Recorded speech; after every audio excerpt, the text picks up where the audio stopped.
Қайырлы кеш балалар. Қалай? Оқу сабақтарың аяқталып, көптен күткен жазғы демалыста күн шуағында еркелеп жүрген боларсыңдар. Балалар, сендер осы жер бетінде кім күшті екенін білесіңдер ме? Бүгінгі ертегіміз сол жайлы болмақ. Кім күшті ертегісі.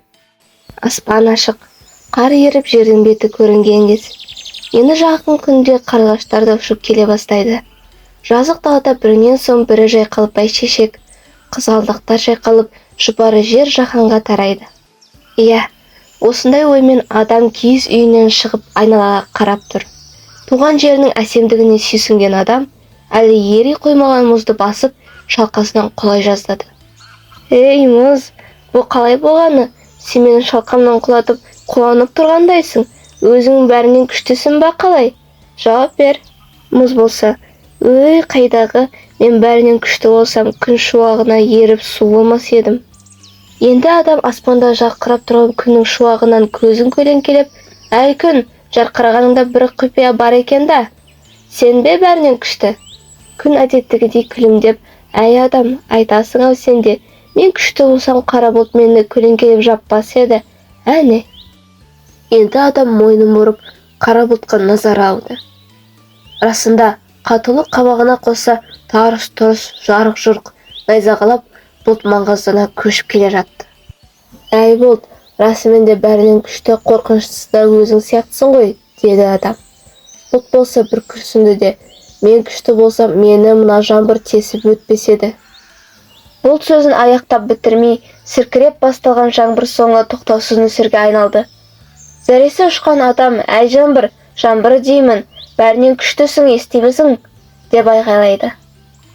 Жаңбырдың дауысы біртіндеп басылды да, әй адам, қызықсың сен, мен күшті болсам, жер менің әр тамшымды сіңіріп алар ма еді, деп тоқтап қалды.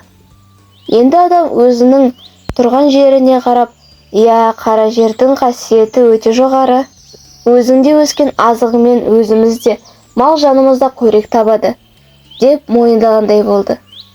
Жер болса, өзіне тән салмақты күйде, жоқ адам, мен күшті болсам, менің бүйірімді мына жасыл шөп жарып шықпас еді. Сонда адам таңырқап, аяқ астында жатқан шөпке, міне қызық, бұл қалай болғаны деп сұрайды. Шөп болса, жайылып келе жатқан қойды көрсетіп, бәрінен де күшті міне, мынау деді. Жер жарып шыққанымыз сол екен, бізді жалмап түк қалдырмайды. Адам күнде алдына айдап салып жүрген қойдың бәрінен күшті дегеніне сірә сене қоймады.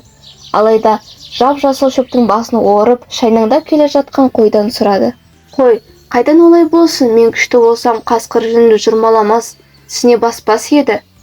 Адам, қасқыр жабайы аң, азуы алмас қылыштай, ешкімді аямайтыны рас, деген оймен қырқырмен, сай-саймен жүріп келе жатқанда, қақпанға түскен қап-қара қасқырды көрді де тұрып қалды. Сосын қасқырға, қасқыр, сен бәрінен күшті болып шықтың, қалайша енді қақпанға түсіп, ажал құшайын деп тұрсың?